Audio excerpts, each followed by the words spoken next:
بسم اللہ الرحمن الرحیم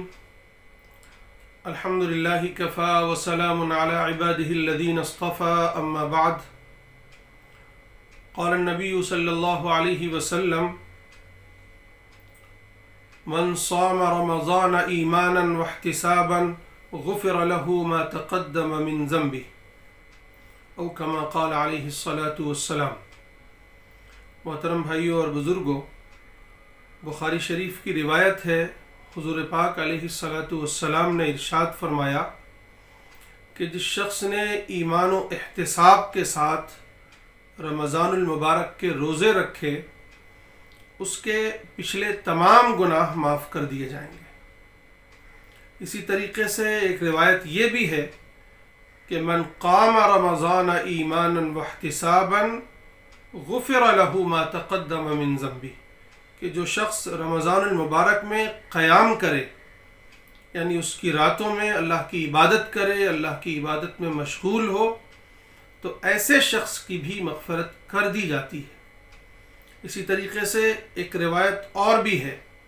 اور وہ یہ ہے کہ من قام لیلۃ القدر ایمانا واحتسابا غفر له ما تقدم من ذنبه،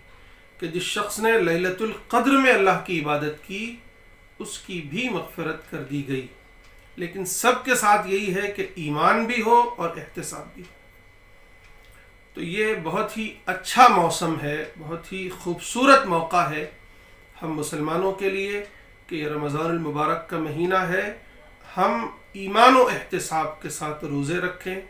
ایمان کیا ہے؟ یعنی زبان سے بھی اقرار ہو اور دل میں یہ تصدیق ہو کہ ہاں، اللہ کے جو بھی احکامات ہیں وہ درست ہیں، یہ روزے کی فرضیت ہے، میں اس کی فرضیت کا قائل ہوں، دل سے اس کو مانتا ہوں۔ اور احتساب کا مطلب یہ ہے کہ وہ اللہ سے اس بات کی امید رکھے کہ اللہ تعالیٰ مجھے اس کے بدلے میں بڑے اجر سے نوازیں گے۔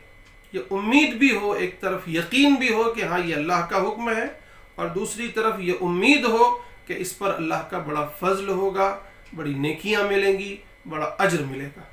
اس احساس کے ساتھ جب بندے مومن رمضان کے روزے رکھے تو خوشخبری ہے کہ اس کی مغفرت کر دی جاتی ہے۔ ظاہر ہے علماء نے یہاں یہ لکھا ہے کہ کبیرہ گناہ روزے سے معاف نہیں ہوں گے، اس کے لیے توبہ کرنی پڑے گی۔ لیکن صحیح بات تو یہ ہے کہ جو شخص ایمان و احتساب کے ساتھ، اس احساس کے ساتھ روزے رکھے گا، وہ یقیناً توبہ بھی کرے گا، وہ نمازوں میں توبہ کرے گا، نماز کی دعاؤں میں توبہ کرے گا،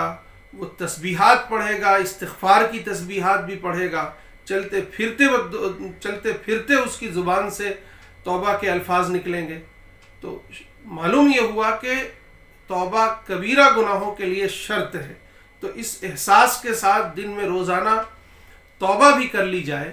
کہ اللہ جو بھی گناہ ہوئے ہیں اس سے ہم توبہ کرتے ہیں، سچی توبہ کرتے ہیں، اور آئندہ کے لیے عہد کرتے ہیں کہ وہ گناہ نہیں کریں گے۔ اس طرح ہم اگر کرتے ہیں تو ایک طرف ہمارے چھوٹے چھوٹے جو گناہ ہیں صغیرہ، وہ بھی معاف ہو جائیں گے، اور دوسری طرف کبیرہ گناہوں سے بھی معافی مل جائے گی۔ اور پھر ساتھ ہی جب ہم تقوی کے حصول کے لیے، اس احساس کے لیے کہ مجھے اس روزے سے تقوی حاصل کرنا ہے، تو ایک طرف تو ہمارا قلب بالکل صاف ستھرا ہو گیا، تمام گناہ دھل دیے گئے، نامہ اعمال سے گناہوں کو مٹا دیا گیا، اور دوسری طرف یہ ہوا کہ بالکل صاف اور ستھرے ہو کر نکلے، اب ذکر بھی کر رہے ہیں، تلاوت بھی کر رہے ہیں،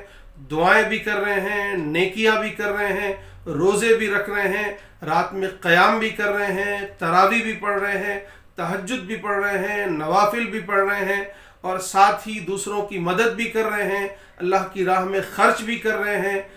قرآن کریم کو خود بھی پڑھ رہے ہیں، دوسروں کو بھی پڑھا رہے ہیں، اللہ کے دین کا کام کر رہے ہیں، اللہ کے دین کی تبلیغ کر رہے ہیں، اللہ کے دین کی دعوت کا کام کر رہے ہیں، اللہ کی راہ میں جہاد کر رہے ہیں، یا جو بھی کام کر رہے ہیں، اب یہ ساری نیکیاں ہمارے نامہ اعمال میں لکھی جاتی رہیں گی، اور پھر نتیجہ یہ ہوگا کہ بالکل بخشے بخشائے ہو جائیں گے۔ لیکن شرط یہی ہے کہ ایمان و احتساب شرط ہے، اس ایمان و احتساب کے ساتھ اگر ہم واقعی اس رمضان کے روزوں کو رکھیں گے تو یہ نتیجہ ہے. ساتھ ہی یہی حال رات میں اللہ کے سامنے کھڑے ہونے کا بھی ہے، اس کا ایک حصہ تراویح ہے. اس کے علاوہ خشوع و خضوع کے ساتھ تنہائی میں اللہ کے حضور عبادت کی جائے، اسے منایا جائے، اس سے توبہ کی جائے. اور پھر لیلۃ القدر آ رہی ہے، اس کے بارے میں بھی یہی ہمارے لیے خوشخبری ہے، تو اس کی بھی تلاش کی جائے. بہت سے علماء کی تو یہاں تک رائے ہے کہ وہ رمضان کے کسی دن بھی ہو سکتی ہے. تو روزانہ کچھ نہ کچھ اس احساس کے ساتھ بھی عبادت ہو کہ بھئی ہو سکتا ہے آج لیلۃ القدر ہو. تو یہ ان دو احادیث کی روشنی میں جو چند باتیں ہمیں معلوم ہوئی وہ یہ ہے،